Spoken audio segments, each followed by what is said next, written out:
Hey, Cam, let me call you back. I'm live on my show, okay? Okay.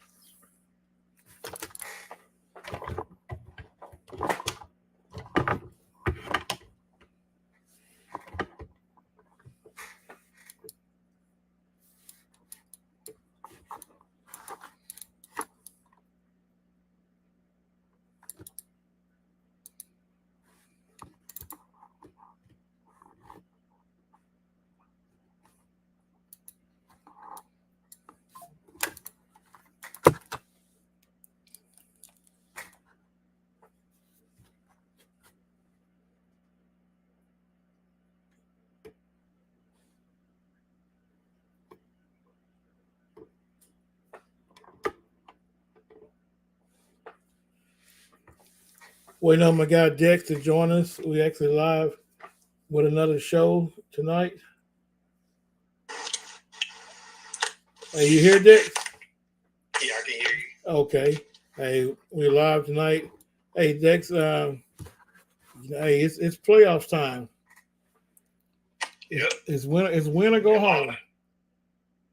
It's it's right now. It's win or go home. Yep. So I'm just looking at these pairings or whatnot. It's going to be interesting to see who end up with that state championship ball this year. I mean, that's that was going to be that one big upset in the first and second round. It's going to shock a lot of people. So exactly, we going from 1A. We're talking 1A all the way down to 6A, and yep. I want to give a shout out to Evangel Christian here in Alabaster. Evangel is playing. They playing 8-man football, and they're actually going for they're playing for the national championship this coming weekend down in Panama City. So I want to wish those guys luck down there as when they go get to play for the state championship down there. Yeah. And so I want to jump right into it. We got a lot of games on hand. A lot of big games, Dex. This in this first round. Yeah. I mean, I'm just looking at some of these pairings, whatnot, and it's going. It's some pretty good games out here to be played. This week, and just looking at me and your rankings, Dex. You're 43 and 19. I'm 39 and 21. So we're right neck and neck with each other. These playoffs gonna be a decisive factor. Which one of us leave here with that championship? Hey, and I want to thank you, Dex, for this year and stuff. It's been a first year, first time we try to do this, and it's been we had a couple of hiccups down the road and stuff here and there. I mean, but all in all, it's been really a good show. And so what I want to do is kind of talk about some of these games we have. And the first game I want to go right into, and I want your we're gonna do your opinion. We're gonna and our picks. We're gonna do our picks first. First game we'll look at is Lochapoka and the South Choctaw Indians. It's Indians versus Indians. I know local poacher got a kid that's really good down there. That's the only thing I know about them. So I don't know that much about Southern Choctaw at all. But from what I just know, local poacher, I'm gonna go with them in this one. So. Yeah, I actually know the head coach real well at Lochapoka, and I know the South Choctaw. Some of my college teammates played there. They've always had a good program year in year out. But I got to go with you on this one, and I got to go with Lochapoka. Those Polka boys really know how to win. They actually, I look at it. They produce a lot of guys for Auburn. I got to think for a small program. They produce Power 5 and D1 guys. So. Yeah, Monte Pitts and those guys down at Polka. And they have some guys down there. Hey, next game I will look at this one right here. This is a very intriguing team.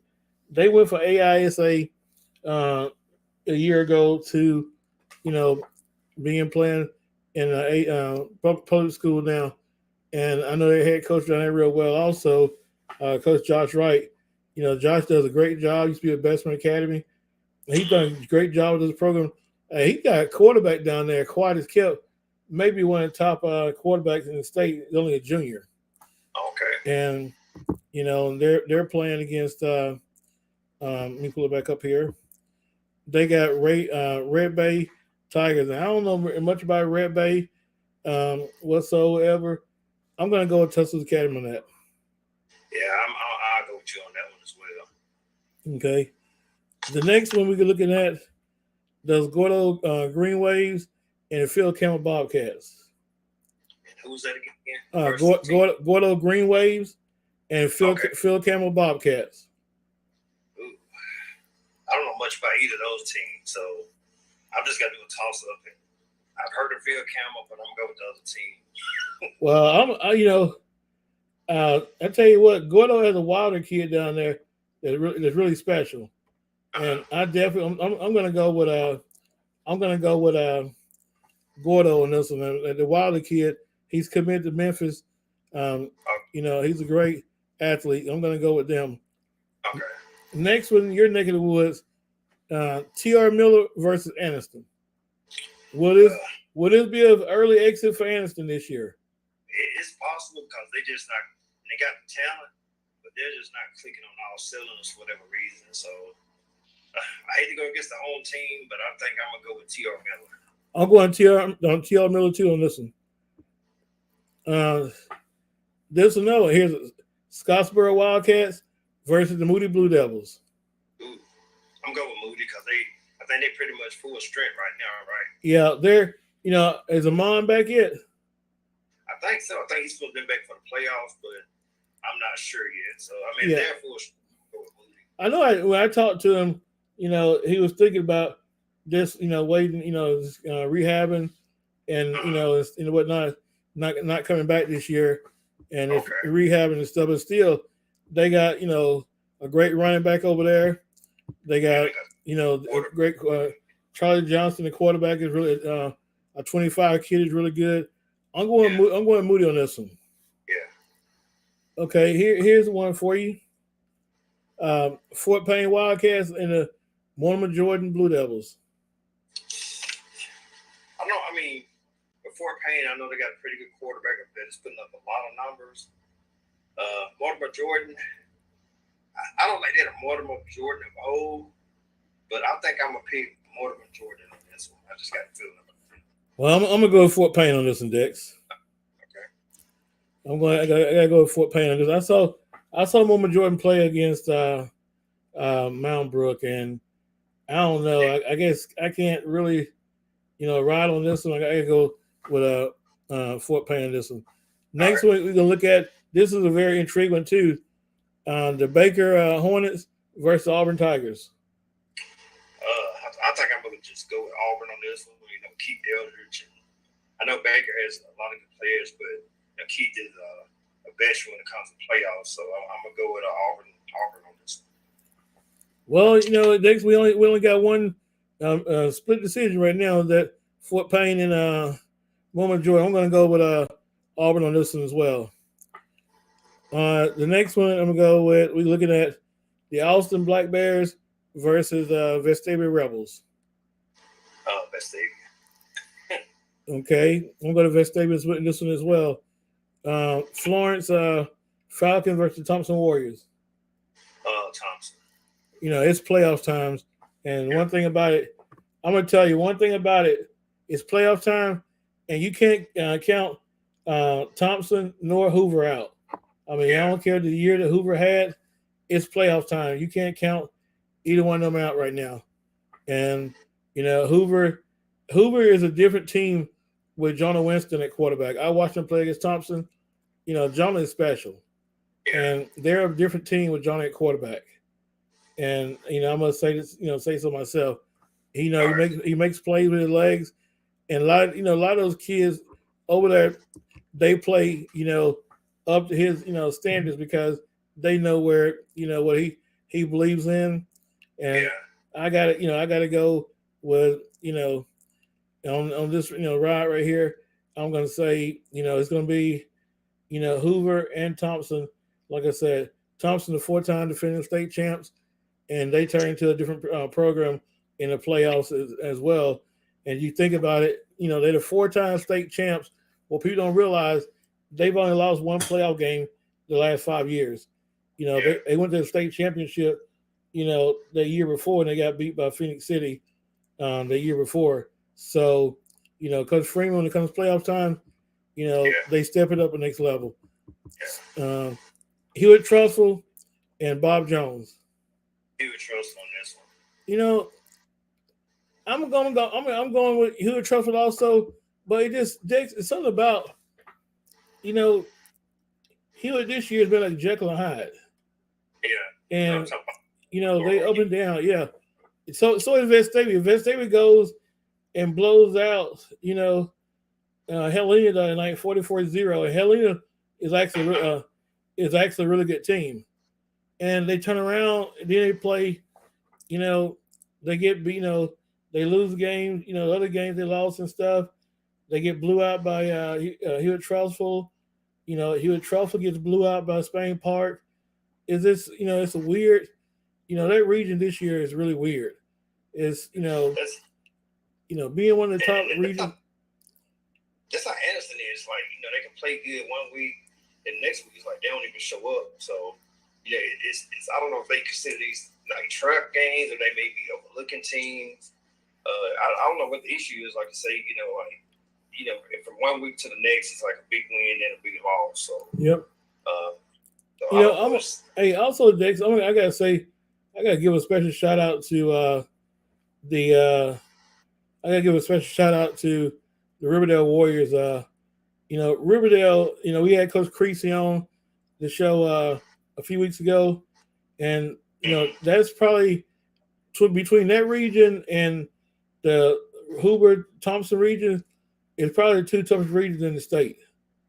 And Oakland had beaten Riverdale for 11 years in a row, and I'm sorry, 12 years in a row, and it's just like the Hoover Thompson. In order for you to get the state championship, you got to go through Hoover or you got to go through Thompson. All these years, same way up there. You got to go through Oakland and Riverdale to get there. So they'll see each other again. The game was weird. Riverdale beat them. They beat them on a 2-point conversion at the end of the game. The ball was tipped around 3 or 4 times, bounced off a kid's hands, and the kid caught it in the back of the end zone for the 2-point conversion to get in the win. The kid who caught it, and the kid who caught it, Dex, he transferred from Oakland. He played Oakland last year, transferred to Riverdale. Oh, wow. And those schools are so close, Dex, to tell you how close they are, you're talking about Riverdale and Oakland is closer than Thompson and Pelham. Oh, okay. I mean, they're literally they're in the same city. I mean, they're like Anderson here, like probably Anderson and Oxford, like 5 to 8 minutes apart. They're closer than that, Dex. Really. Oh. I mean, it's so crazy. They had a middle school up there, Dex, years ago when I lived there called Central Middle School. And everybody here, whatever middle school you go to, you to high school at. That middle school had kids went to like 5 different high schools, and if all those kids went to one high school, I mean, there would be nobody else to win a state championship up there, but either Riverdale or Oakland. I mean, you had Montoya Hughes, who that middle school produced several NFL players right now. Corn Elder, Montoya Hughes. I mean, you name it. They've come through that that middle school. And, yeah, and so so I want to look touch base a little bit and give a shout out to the Hewitt Trussell Middle School Huskies for winning the Metro winning the Metro this year. They both went undefeated, and I give you a name to remember down the road. Remember Chris Davis. Um, All right. well, Chris Davis, you know the kick six, right? Yeah. Your Well, son. his son is special. When I tell you he's Okay. special, Chris Davis is probably the most electrifying kid I've seen in around here in a long time. Oh wow, that sounds a lot. Yeah, yeah. I mean, he's just that explosive. I mean, he probably could have been a starting tailback or slot on a high school team. I mean, Oh okay. he's different. And let's talk a little bit about how we got into it a little bit. About you know uh, this here. Well, also, hey, someone said in the comments, let me give them credit too, that Hewitt Trustful's ninth grade team was undefeated. Also, I didn't know that. That's that says a lot about what's coming in the future for Hewitt Trustful. And Coach Yeah. George Floyd and those guys over there. When you got your seventh, eighth, and ninth grade team undefeated, those kids. That's they got some special kids coming up, and Yeah. I saw both of them play, and Thompson's eighth grade team was pretty dang on good, and they beat them. They beat them like by 30 in the championship, and their seventh grade team, it wasn't even close. I mean, they So beat their seventh grade team. I mean, it that's was why you order coming up. Like I mean, because like most teams it appear it's like the youth teams run the same offense as the high school team. yep, They get high school is like clockwork, so they just it's like repetition work, so they know everything's going on. So that's good to see that those the pro's gonna have a lot of good team kids coming up in the years to come, so they're gonna be yep, really strong. yeah, and I want to say, and I may be wrong. Uh, Laura can correct me or not. That Chris Davis was the eighth grade Metro Player of the Year, and the seventh grade Metro Player of the Year was Caleb Thomas from Chelsea. And so, and I think Chris Davis was for the eighth grade. I ain't 100% sure, but I'm almost positive that he was. Maybe, Yeah, okay. I stand corrected if I'm wrong, but I don't, I just don't see nobody. From what I saw, the kid's electrifying, and there's nobody that's put the numbers up like him. You know, we ain't saying much tonight about Mount Brook. I want to also, just look at Mount Brook and their first round game. They're playing against, you know, Buckhorn. I want to, Uh-huh. give my condolences, my prayers out to Clark Sanderson and his family over there. Clark tore his ACL right before halftime of the game against Baker the other night, and that injury pretty much turned the whole game around because Mount Brook was up by two scores at halftime, and Clark almost 100-yard receiving at the half, and it was a freak injury on the sideline that he tore his ACL. And I've talked to him; he's in good spirits and everything. He had surgery the very next day. Dr. Kane did his Okay. surgery, and he's expected to have a full recovery. But it is tough when you go out and have you know you go out and get injured like that. That's always a tough thing to happen, especially when you're when you're a senior, and that happens. And Yeah. I mean, but Mount Brook is actually a So really that it's going to be interesting to see how they do down the road because Clark was a vital part of the offense, and watching them play the other night after he got injured, it really their offense really got stagnant. Cole, yeah. Gamble did his part. Yeah. Cole had about he ended the season about 1,700 yards rushing in the regular season. He's on Okay. pace to top the 2,200 he had last year.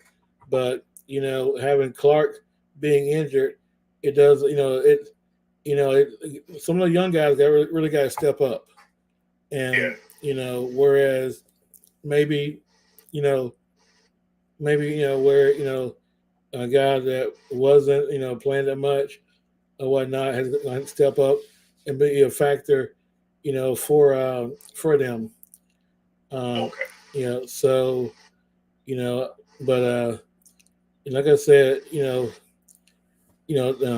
like I said, those that looking at the players down the road, and I still people maybe say it differently than what I'm saying, but I still say that 7A is going to come down to it's going to come down. I'm projecting it's going to still come down to Thompson versus Hoover. Yeah. Because you know Thompson has home field advantage. In high school, there's not really Dex a real big home field advantage. The only home field advantage is at Thompson.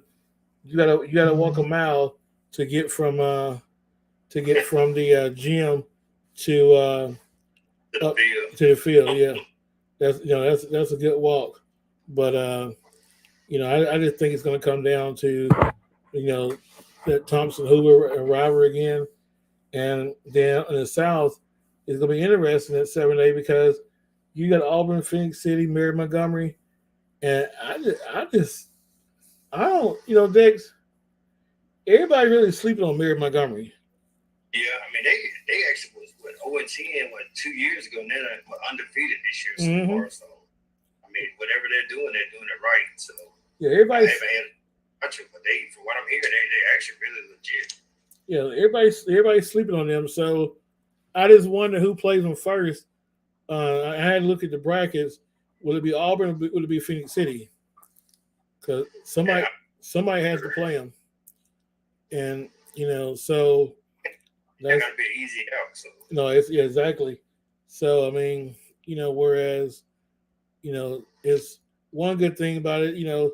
This year's state championship, is in Tuscaloosa, which I wish they would actually, the state would set it on and set it and just leave it in Birmingham at Protected Stadium. And yeah, the reason behind that is watching last year, 1A through 6A play on that field. Then you had uh-huh. the girls playing a powder puff on the field. Well, I'm sorry, you had 7A, 5A, 4A, 3A, 1A, and 2A, 1A play, and then 6A was the last team to play. When Saraland played Mount Brook, that field was, Uh-huh. was so torn up. I Oh mean, really? yes, it was so torn up. So me personally, I just wish they would sit here and say, hey, you know, Birmingham, you can have it. You got field turf there. You can go up at Yeah, the field being torn up. It's a smaller stadium. I mean, you're not at Jordan Hare where you got 9,000, or you're not at T Town where you got 102,000. yeah. So I mean, I just It's, think that, that I just think that it's a whole lot better if you would if you were actually playing on that field turf and not having to worry about that field yeah, turf. You know, yeah. Because like I and said, because it rains, man. I think one time it was raining and snowing. It's like they was playing out there in slush and mud. So exactly. Dex, let's change the subject a little bit. Let's talk a little bit about you know, helping kids. And not talking about names or anything or whatever, but yeah, helping these kids out here get to their dream, the next level, or whatnot. I yeah, mean, I see a lot of these kids, you know, that um, are trying to get help or whatnot, and I just Dex, I just like I want to be able to say you know to these kids how important it is to make sure that your grades are on point. I mean, because yeah, a lot of people go out here and their grades are not where they need to be, and yeah, they mess around, and when it's all said and done, they're in a bad situation where they can't go to school because the grades are not where they need to be. And you know, I just I look at that Dex all the time. It just gives me a bad taste when I see these yeah, kids can't go to school because they had to sit here and fall out going to D2 or whatever because of their grades and whatnot. And that's Go ahead. no, go ahead. I'm sorry.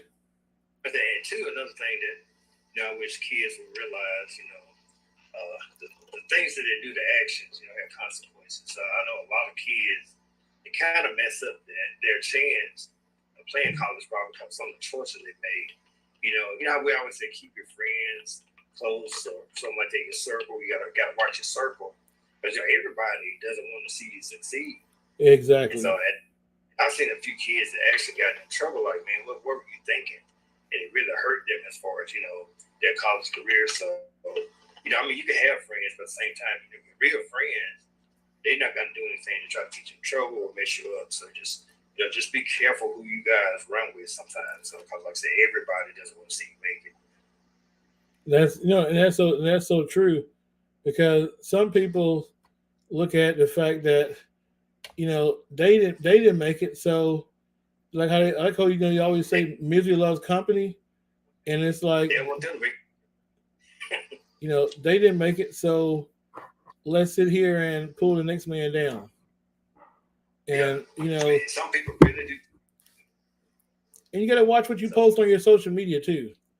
I mean, you can't sit here and go out here and post, all this negative stuff, and you think that it's okay, and you go out here and post it, and then they don't understand that stuff. Dex, what you post out here now, it shows up, later on. 2 years on down the road. Exactly. It may be, you could be a kid getting ready for the NFL draft, and some of you post out here comes up, and it comes up what you posted, and it hurts you. Costs millions of dollars. Exactly. It costs you millions of dollars to actually be able, for you what you're doing. And I just I just want kids, to sit here and just understand that, and also in kids too. If you got somebody that's helping you with your recruiting or whatnot, and I'm all for it.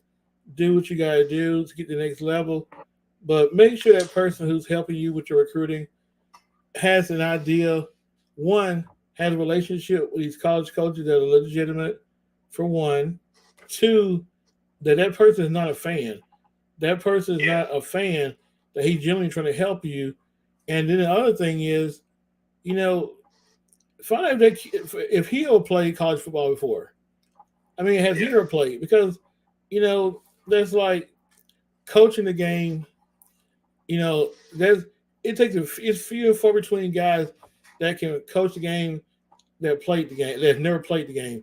The only person I know that is doing a heck of a job with that is going to be at Georgia right now. Their defensive coordinator right now, Glenn Schumann.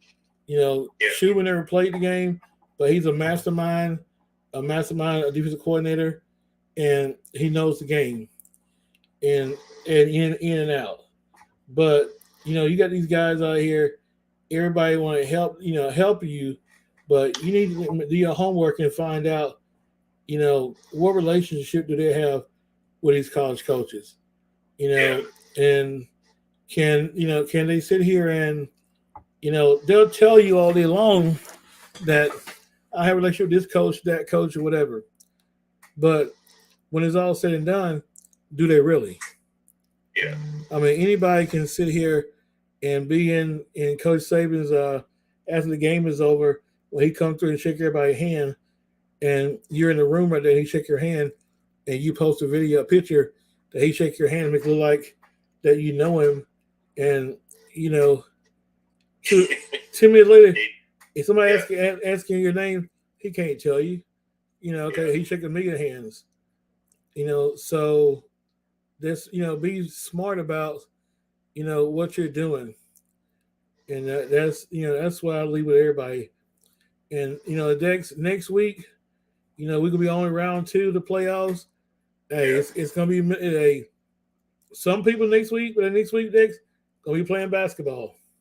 Yeah, true. And and then so I'm gonna be on to the next round. You know, and it's looking at the weather right now. I'm just wondering, are we gonna be playing football in December, and you still wearing shorts? Yeah, this weather is crazy. You know. Oh, yeah, I do want to, one more thing before we go, Dex. Give a shout out to Mountain Brook Lady Spartans volleyball team. May Beatty, they won the 6A state championship this year, and those girls, hats off to those girls over there. They really did a great job. And I got my first chance of going and watching a volleyball match, and it was, I enjoyed it. I really did. I mean, I enjoyed it. Didn't know what was going on, but I enjoyed it. And yeah, so, I never been to a volleyball game, not high school game anyway. So. Yep. Well, Dex, say, until next week we have more to talk about. We have more scores because the regular season's over now, and this is what I'm gonna do, Dex. Tell you what, I know we made a bet on a dinner and stuff. I'm gonna, I'm gonna say we're gonna let's say you won the regular season, and I'll owe you dinner. Now let's count the playoffs. Let's do it separately for the playoffs. All right. Yeah, because the playoffs gonna give you, like you said, you're gonna have some upsets. You're gonna have, like, next week we can be like, man, could you believe so and so beat so and so? Because in the playoffs, the best teams are there, and the best somebody's gonna get eliminated. So we're gonna see what happens next week. Well, I'm gonna go ahead and sign off, Dex, for for this week and stuff. Hey, we'll be back on next week. We'll follow up on next week's scores, okay? All right. Take care. Hey, you two have a good week. All right. You too.